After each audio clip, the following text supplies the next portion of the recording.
Hello and welcome to another exciting episode of the weekly Shonen Jump Breakdown for the week of December 25th, 2017. Merry Christmas, Happy Holidays, everybody. This is our last weekly Shonen Jump for this year, and we'll be back on January 8th, I believe. So let's get started. We start off with a really solid chapter of Dr. Stone, where Senku gets married and then divorced.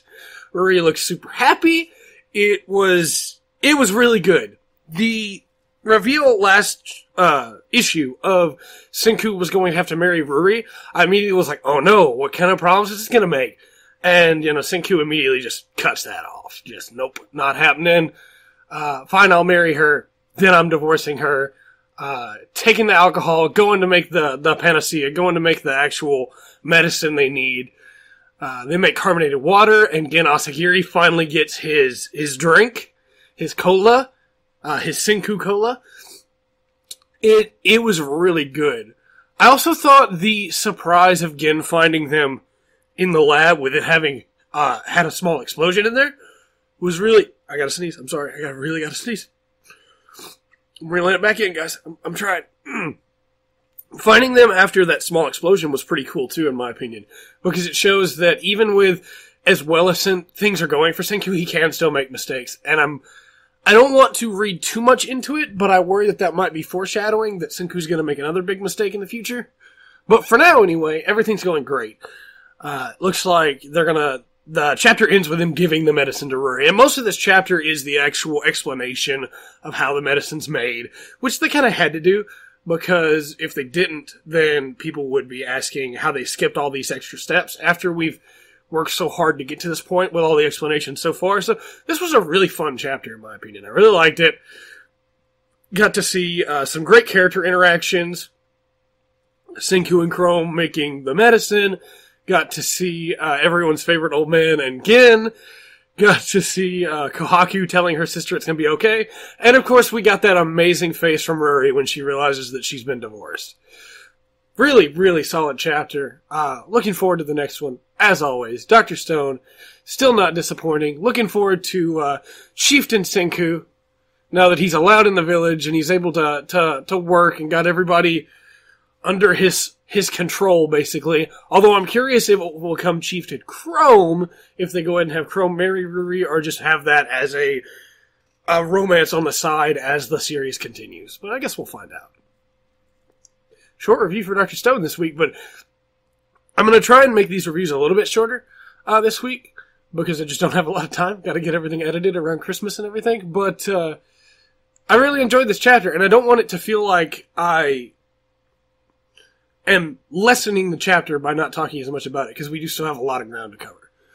So next up is One Piece 889, Unfamiliar Mama. Oh boy. Oh, Mama's getting desperate. Big Mom is getting desperate. And so she jumps on Prometheus, or she jumps on Zeus, and Prometheus goes into her hair.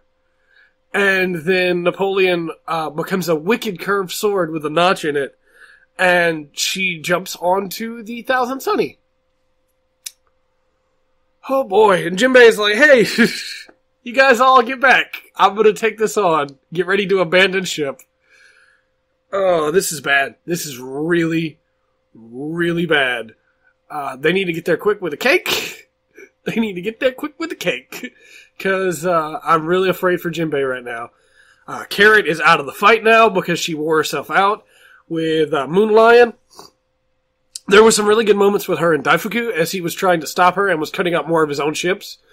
It really goes to show that the Big Mom pirates are all about overwhelming power. Subtlety is not really what they do. And to see Daifuku, it calls back to what happened with Oven just a little bit ago. Oven was going to destroy the cake in an attempt to stop Pudding and Sanji and Capone.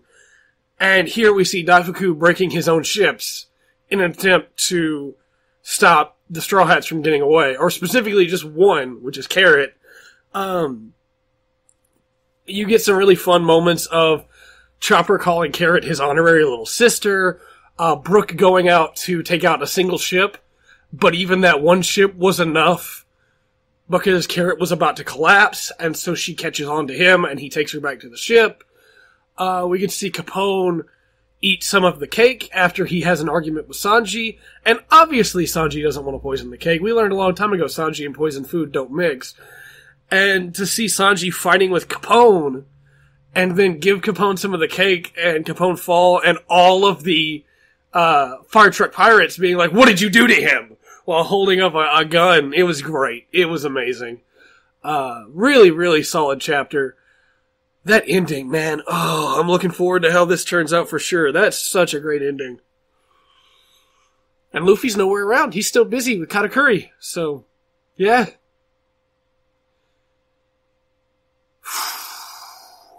There's a lot of different ways they could try to get out of it, but what I'm hoping will happen is that Jinbei has to try and hold her off until the cake gets there, and then the cake calms her down. It's interesting to see this wild side of Big Mom after we've seen her so... It's hard to say docile because she's been on a rampage, but her rampage has been set on one thing, and now she's clearly become more violent than hungry. And I wonder if this is not the form that she was in when she became a Warlord of the Sea.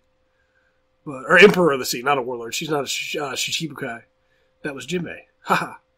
But no, this is going to be very interesting. And I don't know if the Straw Hats are going to try and team up together to hold her off, or if Brooke's going to try again, or if it's just going to be Jinbei versus Big Mom. But when the cake gets there, hopefully it'll be enough. And Luffy needs to finish off Katakuri real quick, because things have been going really well for the Straw Hats, and things have been going really bad for the Straw Hats, and it looks like we're on the backswing right now. Next up, we have Robot Laserbeam 38, Last Day of the Daizon Open Part 4. This is an interesting chapter.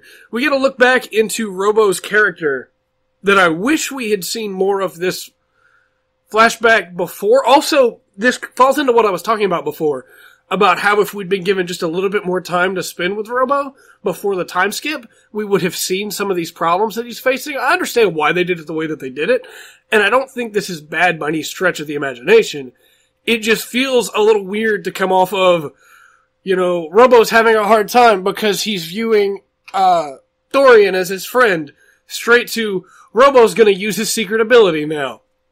I get it, he declared, so you gotta do it, but to have this flashback just pop up after that feels a little weird. At the same time, the reason why this flashback happens and what's going on in the flashback makes perfect sense. Everything to do with Robo burning himself out too early because he's concentrating too hard on every shot explains so much of what Robo was doing up until that point. And to see that he's been using more than 100% of his observation, he's been concentrating more than 100, I almost said observation hockey. He's been concentrating more than 100% on every shot. He's been literally working himself up and focusing too hard on every shot and wearing himself out. He's stressing when he doesn't need to be stressing so much. And so Rion tells him to roll it back. Dial it back to 5 shots. And so he decides to take one. And it's the EX laser. And there's this really cool moment where you get like the world room kind of expand from Robo as he's concentrating and focusing on everything. And then at 120% concentration, he shoots the EX laser. It hits the pole and falls in holding one, just like he declared. Really solid chapter. Like I said, I thought that it was a little weird to put this flashback here. Maybe have a couple of comments by Takumi a couple chapters before about just make sure you don't overdo it or anything like that. Just any kind of foreshadowing for this would have been a little bit nice, but I'll take it. It wasn't too bad. And as far as powers go in main characters in sports animes, this one's pretty mild, honestly. It's not Kobayakawa Senna's ability to dash to the left or right really quickly, and it's not Kuroko's ability to be completely unseen. You know, so, hey, it's good. But if he could jump really high, just think about it. Think about it. Next up, we have My Hero Academia 164, Masegaki. The Noodles conversation. The Noodles conversation is so good. It's so good. The Shido versus Shoto conversation there, so good. I really enjoyed just about everything to do with this chapter, honestly. All Might wanting to be unnoticed and silent in the back, and Endeavor immediately putting a stop to that by telling Todoroki that he can do it. We get to see Kamiya again, and she's reintroduced to the rest of the group. Gang Orca comes in, tells them you lack discipline, and pulls the four of them apart so that they can get a special lesson with the Masegaki elementary students. And they're all having some difficulties here with the elementary students. Kemi is getting bullied. Shindo is struggling with his attitude with them. Bakugo has his arm pieces stolen, and Todoroki is being called Wiener Boy. They're all having some difficulties. But that's not what I want to focus on this chapter. There is a moment at the end of this chapter that really caught me by surprise. Endeavor talks to All Might and starts talking about how All Might is the symbol of peace. What he created is starting to crumble. And Endeavor basically asks, what do I need to do to become the symbol of peace? Like, yes! Alright! Because I hate Endeavor. I think he's a great character. He's a terrible character. He's a terrible person. He's a great character. And to see him starting to grow, I'm super excited for that. Super excited. I would love to see him and Todoroki be able to work their problems out together. I don't expect it to happen anytime soon, but it'd be really nice to see regardless. Really, really solid chapter. Really liked it. Next up's Boruto 19, Puppets, and having just said that I really liked that chapter at My Hero Academia, oh boy, this chapter of Boruto. Okay, so I have a lot of problems with this chapter, and it's not just because it's Boruto. I promise you it's not. I've really, really tried here. Katasuke has a powered suit, and that's cool. The class rep has feelings for Boruto, and asks Sarada how she feels, and Sarada is dismissive of it. And dismissive in a good way, in my opinion, because, again, like I said, I really wanted to like this chapter. It starts off real strong. This kind of blindsides Sarada, and she's like, no, why would I? No. Is something wrong with you? Like, that's the look she has on her face of like, first off, why would you like Boruto? Second off, why would you think that just because I'm the girl teammate on his team, I have to like him? And third, why do you keep insinuating that I do? Maybe she does, maybe she doesn't, but either way, the way she's written in those scenes, it could go either way, which is a lot better than the, no, I don't like him. Baka. You immediately get the feeling that she could go either way on it. And that's the perfect way to write that scene. It's so much better than just about all the stuff with Sakura and Sasuke was written. With that said though, we then get to the puppets. And so the idea of autonomous puppets, like the puppeteers would use, is really cool. I like that idea. That's great. It's solid. Really, really interesting idea. Why are they so stupid? So the team finds all these puppets around this Zeppelin, and the response is they think they're originally bodies. So they go to check it out. They could have sent shadow clones, but it's fine. They go to check it out. In hindsight, the more I think about Naruto and Boruto, and people with the ability to make clones, the less I realize why people would just walk up to stuff. Regardless, they find the puppets. The puppets come to life and attack Boruto. And Boruto, he retaliates, and the rest of the crew does as well. The Zeppelin's right there. There's a whole bunch of enemies coming at them in a straight line. They could have just gone inside the Zeppelin. But that's okay, because instead they run. And they get behind this little drop-off. And they're behind this drop-off. And these are ninja puppet dolls, right? Ninja puppet dolls? Because the ninja puppet dolls' plan of attack is to walk straight forward and fire fireballs at them.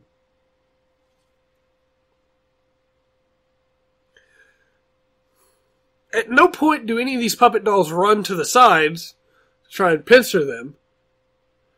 And that's because the puppet dolls aren't the actual enemy this chapter. They're just the enemy to give you some cool spectacle to see. And personally, I hate it when there's just somebody there for cool spectacle to see.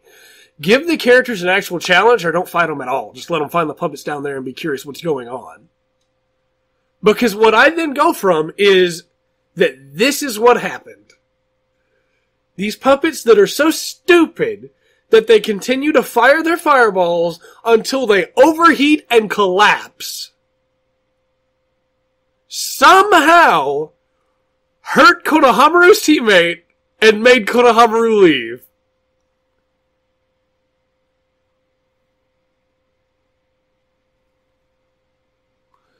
And if it's supposed to be that Konohamaru took him out, why didn't he destroy them? This is all set up, of course, and it's all stupid setup because there's no point in it. Because when Boruto and his team take them down, they destroy the chips controlling them. We find out that Konohamaru is fine. And his teammate's not gonna die because Konohamaru uses the exposition no jutsu of your organs aren't damaged, so you'll be alright. There's just a lot of bleeding. Calm down. That's not... No, nobody talks. And then Ao shows up. And Ao is there, and Katasuke talks about how he was, or thinks about how he was once genjutsu'd and gave away a bunch of secrets. And Ao, the Byakugan killer, holds a gun to face off against him, and Konohamaru steps forward. You don't know how this chapter could have been better? What if it had been a life or death fight? Life or death fight against these puppets, where the puppets were surrounding them, and they were having to use tactics, and they were having to be smart with it, and Boruto had to create like a group of shadow clones to be a physical wall to hold off one side, so they could just focus on what was trying to jump down the drop-off and trying to come the other side. And then you could have Sarda doing all her cool jumping and everything that she's been doing in the last couple chapters to prove that the team had become a team in those exercises they worked so hard on with the scientific tools. They could have thrown down some of those scientific ninja tools. But instead, no. All of it was for nothing. Because the puppets shot fireballs until they overheated. Who programs the robots that way? We're going to move on. To Food Wars 244, the fourth bout. The fourth bout is beginning. And it's time. But before that, the cage is broken as everybody gets hugged. And it's really nice. And everybody's really happy. And Saito has fortune to favor Soma's blade. Takumi gets to talk to Mimasaka and thank him. Mimasaka offers to teach him to be a better stalker. Rindo is back. Kobayashi Rindo is back and she's ready. She's rested and she's raring to go. And Arena takes the stage. And it's going to be Momo versus Arena. Which is exciting to me. Because I actually thought that it was probably going to be Arena versus Rindo, but now I'm thinking it might be Soma versus Rindo. We'll see, though. We'll see. This was a really good setup chapter for what it was. Not a lot happened, but we got some really good character moments, and that's more than enough for me. We got to see Momo is not at the top of her game. She's still frustrated from Megami, and she wants to take that frustration out on Arena and calls her Erinyan. But fully expect Arena to wipe the floor with her. So very excited for next chapter. Very much so. Next up is The Promised Neverland 68. This is how it is. Emma finds Theo, who was rescued by Jake, who got to redeem himself. And Luvis kills Monica too. I love the dichotomy of this chapter that is the demons enjoying a fine dinner while Theo cries out for his dead siblings. The whole setup for this chapter that is that Luvis is toying with Emma to make her stronger so that she's a worthwhile tiger for him to hunt. And the ending of the chapter where that other boy is, that we still don't know the name of, is telling Emma that, it's okay to be depressed, but you saved a lot of people, so just remember that. And Emma doesn't say anything, and he walks away, and you get to see that Emma's not depressed, she's angry. She's angry. She wants Luvis, and Luvis wants her. And it's gonna be a good fight. I can't wait. I really liked that Jake was able to he was given a chance to redeem himself. I really appreciated that. And he did a good job. Because of him and Monica, Theo didn't have to die. Also, my boy Theo, still being MVP, probably still gonna die, but still being MVP, refusing to tell Luvis that Emma came from Gracefield. He just watched Luvis kill Jake and Monica, and he refuses to say a word. That's my boy. Good job, Theo. Luvis only decided not to kill you so you could go back and tell Emma, but good job. Because as it is right now, the only ones who were after Emma are Luvis and the other guy that she almost killed. If Theo had told Luvis that and word had got out, everybody'd be after Emma. Theo might have just saved her life. Good job, Theo. Next up, we have Black Clover 138, Assault. Okay, so this chapter really categorized a problem for me that I didn't even realize Black Clover had. But we'll talk about it. Mereoleona is using Monozone. We find out more about Monozone, which I recognized immediately was the thing that Yuno had been using. And of course, then we get clarification later that yes, Yuno had been using Monozone. Raya gets beaten again. This is like the third chapter in a row that it looks like he's done. I don't believe he's lost yet. I'm gonna wait and actually get told that the fight's over before I believe it now. Because this is the third chapter in a row that Mereoleona's hit him with a big thing.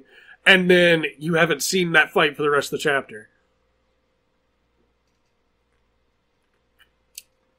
We then cut back to Black Bull's HQ. You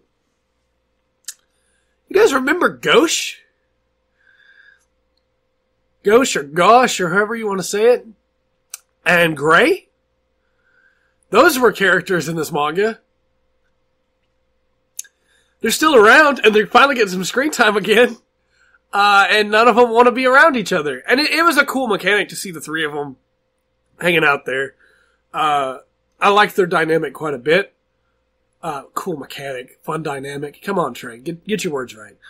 And then Ghouls attack because Sally's attacking. And of course, they're going to fight back, and we already know that Ghosh is super strong. And that Gray can make a copy Ghosh that's also super strong. We haven't seen the other guy fight yet, and I can't remember his name. I'm sorry. And this is the problem that I have. Because here we go. I'm just gonna go. This manga has too many characters. This is a problem that we've seen in Bleach. It's a problem that we've seen in Fairy Tail. It's a problem that we've seen in Naruto. And I would dare say that sometimes we see it in One Piece, where there's so many characters that you don't remember their names. The way that One Piece gets around this is by having a small main cast. The main cast has slowly grown over the years, but the main cast is smaller. Characters that you're supposed to remember stay with the cast long enough for you to remember them. In Black Clover, there are so many characters, not just in the Black Bulls, but in the Royal Knights, and now in this new squad, that every single week I'm having to remind myself of someone's name. I didn't remember Sally's name. Because it's been so long since she's even been referenced. The way you get around this is by having somebody say their names. And I remembered Gosh's name before it was said. When I saw Gosh, I was like, that's Ghosh! Oh, I forgot he was in this manga. Because I really liked him as a character. And then I saw Gray and I was like, oh, what was her name? It was a color. Gray. Then I saw the other guy and I was like, nope. I don't remember. I feel like I heard his name once. And when you have this many characters and you don't bring them back that often, people start to forget they exist. If Black Clover was the only thing I read week to week, I'd be diving back into previous chapters from years ago, well, I guess a year ago, to just devour it as much as possible. To get all of the different characters and their motivations and who could show up when and how this could work out. But it's not the only thing I read every week. And I'm not the only one. The people who read Shonen Jump read all these series just about every week. There may be a couple people who have stuff they don't want to read. I wish I didn't have to read Yu-Gi-Oh! But it's fine. Because we enjoy the story. And you don't have to remember characters to enjoy a story. But I would have enjoyed this more if I knew anything about what was going on right now with these characters. Why is Sally attacking now, saying, Asta's not here, I hope to make him my new plaything? Or at least the Black Sun wanted to. But why are they attacking now, when Asta's been in the capital for like a month? How did they not have spies to figure that out? How is their plan of attack to just send ghouls in the front door? Don't get me wrong, I'm looking forward to Ghost putting a beat down on some guys for breaking his figurine of his sister. But come on! Come on! Also, of all times for this to be going on, it's when there's already too much going on in the Royal Night Attack. And we don't know most of those characters' names.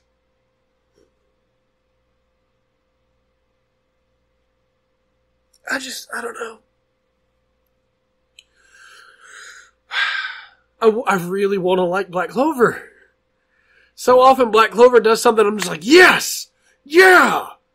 And then it does stuff like this where I'm like, okay, yeah, taking a break to look at Ghost is really cool. This is probably the worst time to take that break, because now neither of these two stories are going to get enough time with characters that already weren't getting enough time in the first place. You have to shrink the cast. And you can bring them back. One Piece does it all the time. They introduce Ace, and Ace is gone for a while, and Ace comes back, and he's gone for a while, and he comes back. They introduce Sabo. Well, they introduce Sabo, and, he's not around, you see him, you hear about him, he shows up, you get to see him. Luffy recognizes him, and then you just get some mentions of him from time to time. Sabo's been doing this. Did you guys hear about Sabo? Vivi was in the crew for a while, and then she had to go back home, and you had the whole Alabasta arc, and that was really good. And now, over time, little by little by little by little, you get to see Vivi again in scenes here, in cover stories here, and you get reminded that she's doing things, and the characters talk about her. If at any time leading up to this, there'd been a conversation about Ghosh, I'd have been like, oh man, yeah, Ghosh! A cover art about Ghosh! And I'm like, yeah! But there wasn't. And so I completely forgot about the Ghosh and Gray romance going on. That just was out of my mind completely. And now, I'm back on board with it, obviously, but come on! You have too many characters at this point. You gotta condense the cast. And maybe that means you need to kill some people. Sometimes you have to. Sometimes you don't. But I'll get off my soapbox now. It just really bothers me when I get introduced to characters that are part of the main team, the Black Bulls, and I go, what was that guy's name again with all the face paint that mumbles to himself? Because I forgot he existed. Where's Magna right now? Why isn't Magna there? Magna lost. He didn't get to go be part of the Royal Knights. Why isn't he there? I get why Finral's not there. But I don't know. Let me know in the comment section below what you think about all these characters in Black Clover. Because it's starting to feel a little bit like Fairy Tail with a number of characters again. Next up we have We Never Learn, 186. He and a genius each consider a decision pertaining to X. This whole chapter is I hesitate to say the whole chapter is a gag. Because it's not. There's character development inside it. That leads to Ogata deepening her feelings for Yuiga. But the whole chapter is about the difference between breast size and test results. And the misunderstandings around that. And you get all the fun stuff with the girls, and Furuhashi being super upset because, obviously her boobs aren't as big as Ogata's. And then you lead that into Ogata trying to talk to Yuiga about her test results, but thinking he's talking about her breast size. And it's all because Asumi put that notion into her head that Yuiga was a horn dog and a perv, and I don't know. It's an interesting setup for a chapter. I feel like they could have gone further with the actual character development that does happen, because there is a little bit. The stuff with Ogata where she realizes that she thinks that Yuiga wants to touch her breasts, and she realizes that she'd be okay with that. And so she offers. And that's not something you just do for somebody you only kind of like. So it shows that her feelings are not just surface level. At the same time, Yuiga was getting super serious because he thought Ogata didn't believe in herself anymore. And I appreciate how serious he got, and I appreciate how serious she took it at the moment. But after the gag was revealed, she should have come back to how serious he was trying to help her, and she didn't. And so it kind of feels a little weird there. There was a fun gag where the dad walks in right as she offers, and then, he gets real upset. And they go to the park, and then Yuiga does steal a glance, and she calls him on it, but she doesn't really seem that upset about it. Yuiga obviously seems more upset than she does that he got caught looking. I don't know, it felt really weird to not have that second confirmation of he really wants me to succeed or something like that, or for her to recognize it. And maybe it'll come in the future, but it seemed like a weird, for her to notice how serious he was one moment and then not remember it. I assume that's going to come back, but at the same time, it was a fine chapter. I thought the gag was funny. It just didn't, I don't know, it kind of overstayed its welcome, I guess. I'm not a big fan of boob gags, and so this one really didn't do much for me. But the little bit of character development we had, I definitely appreciated. Finally, we have Yu-Gi-Oh! Arc V29 Memory Duel.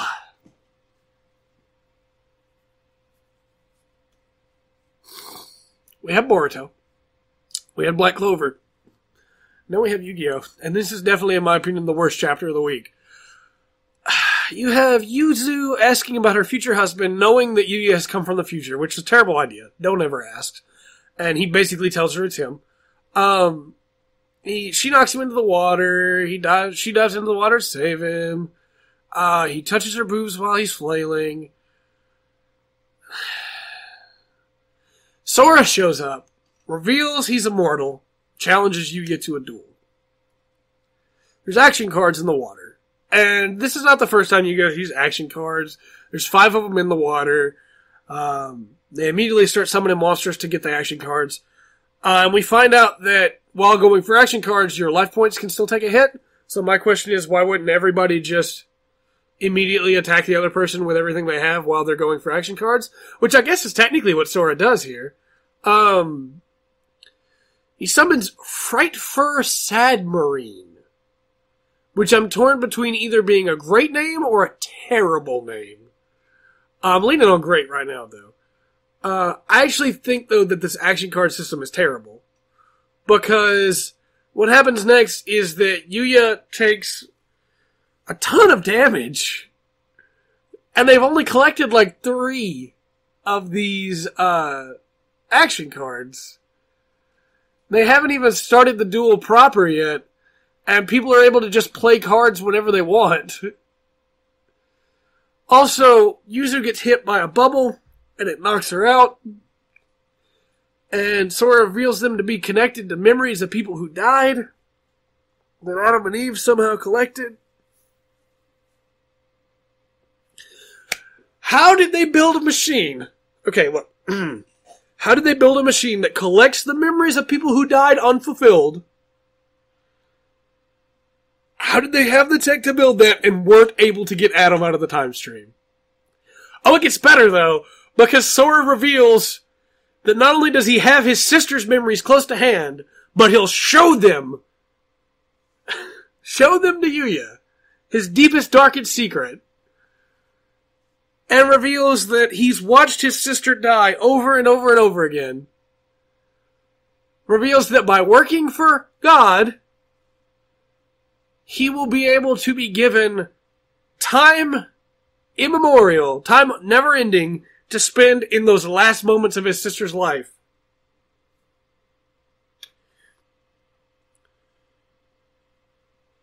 If he can restore God to full power. So, they know they can build a machine to travel through time. They can build a machine to grab people's unfulfilled memories before somehow. But they can't build a machine to save somebody's life?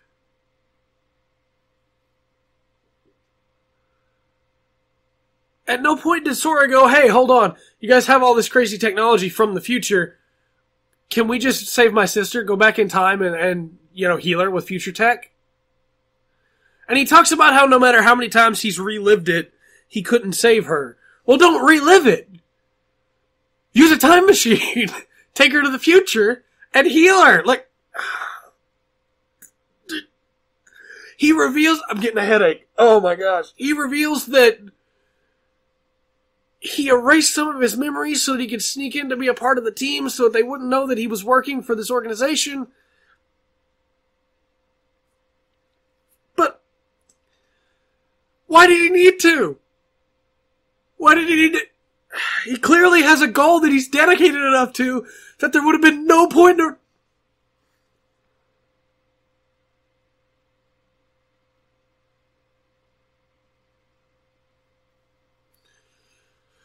Oh boy. Next we're going to move into the lightning round. Because I've got nothing else to say there. Dr. Stone 40, 2 million years in the making. Really solid chapter. Really excited for next chapter. The marriage, then the divorce immediately, just so they could get the alcohol and the vinegar to be able to make the panacea, and to have Senku tell him, no, don't throw out that vinegar, I want that too. That was really cool. Really solid chapter. Gin got his cola. Really nice. One Piece 889, Unfamiliar Mama. Really solid chapter. Absolutely loved everything to do with the cake and Capone, with Carrot and Brooke, and with Big Mom jumping onto the Sunny. Didn't expect that at all. Can't wait to see what comes next. Super excited. Next up we have Robot Laserbeam 38, Last Day of the Daizon Open Part 4. Solid chapter. I'm not going to give it an up and I'm not going to give it a down, because I feel like if the flashback had been prefaced before, if we'd been warned that, or even mentioned that Robo had been overexerting himself before with his focus, then I would have definitely given it an up. But since we didn't, and it comes so close after figuring out his other problem, it just seems a little weird. As cool as the EX laser is, I'm sure it'll get an upgrade later, or he'll use it again and that'll get an up. But it felt a little out of left field, I guess you could say, to use a baseball reference. But Diamond No Ace, that's a show I need to get back into, or a manga that I need to read. Next up we have My Hero Academia 164, Masegaki. Really solid chapter. It was a really, really good chapter, and then the Endeavor conversation happened. So, very much looking forward to next chapter. Can't wait to see what goes on with the kids. Really good chapter. Next up, Boruto 19, Puppets, 2 thumbs down. What the heck is going on with these puppets? Who would program them to be so stupid? And if you program them to be so stupid, why would you send them after Ninja? What's wrong with you? Food Wars 244, the 4th bout. Good chapter. Really enjoyed it. It was a good setup chapter. Rendo's back. Best girl's back, girl. Looking forward to that. Looking forward to that. I don't know what that sound was. I got excited because Best Girl was back. Promised Neverland 68, This Is How It Is. Really good chapter. Theo being a hero, losing his family, crying while the demons eat dinner. Really solid chapter. Black Clover 138, Assault. 1 thumb down. It feels... Raya still taking that death damage. And then everything to do with Ghost showing up again and how excited I was for that. Only to realize that we're caught up in a fight there that I don't super care about, with a character whose name I don't even know, with a bunch of bad guys whose personalities I don't really care to remember, except for Sally, who was cool, with a bunch of ghouls attacking that Ghost has already proven to be able to take out super easily. So, we'll see. We Never Learned 186. This is probably going to be the first time for me, but 1 thumb down. I really love We Never Learned, but I really didn't like the chapter here. It wasn't that great, in my opinion.